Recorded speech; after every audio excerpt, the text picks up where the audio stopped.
In this video, I'd like to show you why I wouldn't buy a soul seat and what I think the problem is with such ever-moving concepts, basically. What you have to understand is that office workers have a problem. They don't move enough, yeah?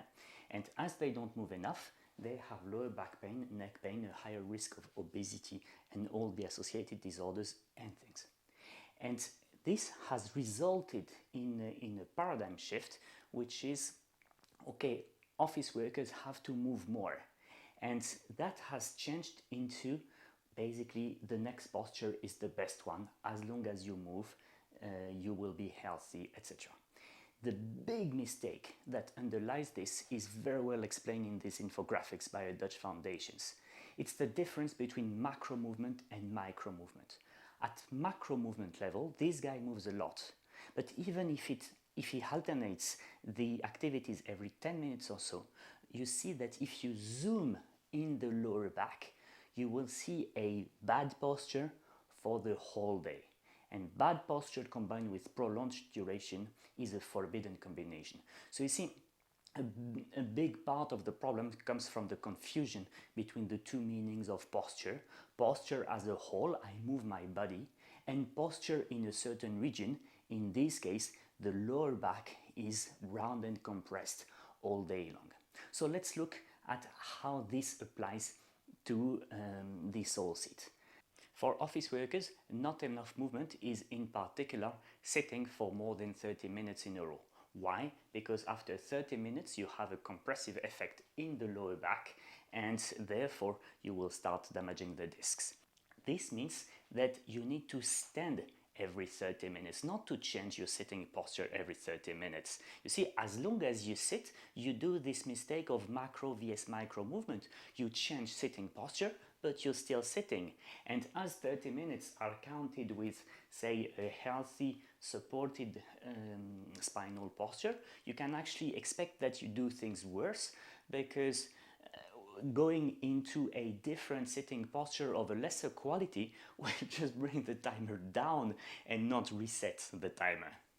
So let's go to the website of the company. What we see here is a company that tries to combine aesthetics and ergonomics. And as you see, the chairs that they offer are around $1,000, which is more expensive than the one that I have now. Now, if I go to the first picture, what do I see? I see a man who sits, say, in a traditional fashion, more or less, except that he has no lumbar support. What is the point of a lumbar support? The point of a lumbar support is to bear the horizontal component of your weight, i.e. you're slouching, meaning the pelvic tilt.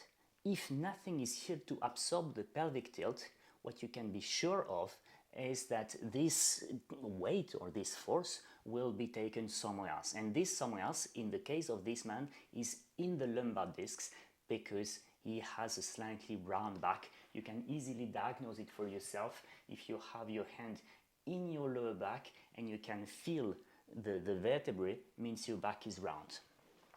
Then we go to the next picture and we see a lady who has one leg under the other.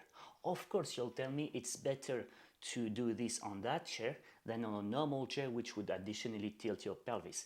But that doesn't mean that this posture is healthy neither for your knee nor for your back. As in the previous posture, you're not giving a break to your lower back, because as we can see, she's tilted with respect to the desk. And then we go with a lady who has basically a kneeling posture on the chair. Well, cool, but we have seen here that one, the knees are under excessive pressure, which is the problem of the plumbers and everything. Two, this type of posture will hollow the lower back. Doesn't mean you can't control it, but you have to make an effort to tilt your pelvis backwards and remove the hollowing. And if you're focused in your work, you will not do that. So we have here three postures. None of them basically spreads your weight in such a way that it does not overload the tissues. And the knees are in this posture particularly affected. So what's the big risk with these chairs?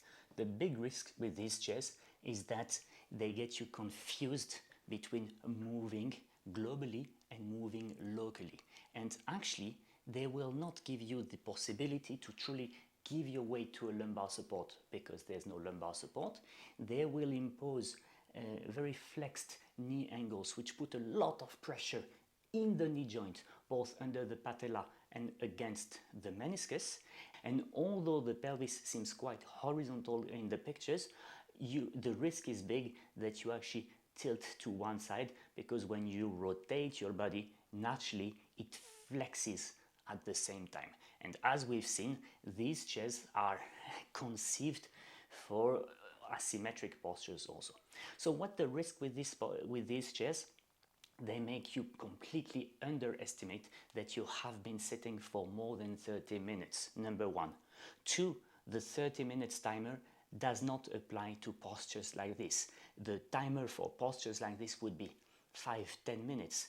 Three, as you think that you move, you don't see anymore if you're an administrative worker or an office worker that you have not left your keyboard and screen alone for a while, and therefore you're increasing the tension in the neck, especially as all these postures which overload your lower back have a direct effect on the tension in the neck. So you see, if I see something like this, I see two things. I see, one, the starting paradigm is wrong.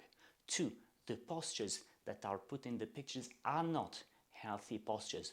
So my conclusion is, I will not spend $1,000 on something like this. I will get movement from taking the habit to do the Zoom calls standing, the phone calls standing, to drink my coffee standing, etc., etc. If you have €1,000 to spend, actually a sit-stand desk is a much better investment on your health.